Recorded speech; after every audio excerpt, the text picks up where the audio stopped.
ایک بار میں شہر بصرہ سے ایک گاؤں کی طرف جا رہا تھا۔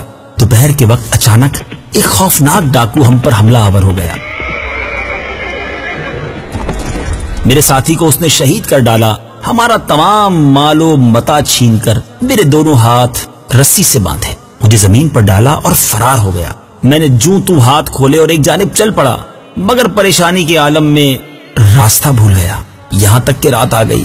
ایک طرف آگ کی روشنی دیکھ کر میں اسی سمت چل پڑا۔ کچھ دیر چلنے کے بعد مجھے ایک خیمہ نظر آیا۔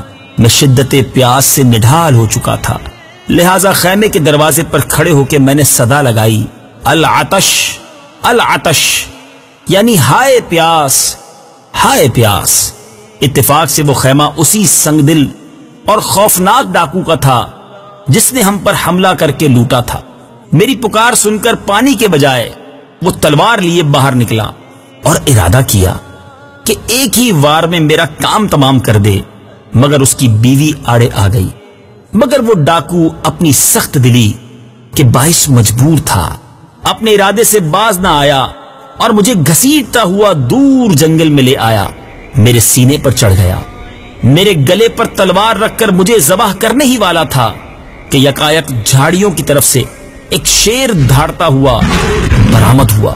شیر کو دیکھ کر خوف کے مارے ڈاکو دور جا گرا، شیر نے جھپٹ کر اسے چیر پھاڑ ڈالا اور جھاڑیوں میں غائب ہو گیا۔ میں اس غیبی امداد پر اللہ عز و جل کا شکر بجا لایا۔ یہ واقعہ حضرت سیدنا شیخ عبداللہ شافعی علیہ رحمت اللہ القوی کا ہے۔ اے میرے بیچے اسلامی بھائیوں اور سوشل میڈیا کے ناظرین، کبھی کسی پر ظلم نہ کیجیے۔ نبی پاک صلی اللہ تعالی علیہ وسلم کا فرمان ہے، جس نے بلا وجہ شرعی کسی مسلمان کو تکلیف دی اس نے مجھے تکلیف دی، اور نبی پاک فرماتے ہیں جس نے مجھے تکلیف دی اس نے اللہ عز و جل کو تکلیف دی۔ اب سوچ لیجئے، جو مسلمانوں کو تکلیف پہنچاتے ہیں، ظلم کرتے ہیں، یاد رکھیے ظالم کا انجام بہت برا ہوتا ہے۔ ایک دن ہوگا جب ظالم کا گریبان ہوگا اور مظلوم کا ہاتھ ہوگا، اور اللہ مظلوم کے ساتھ ہوگا۔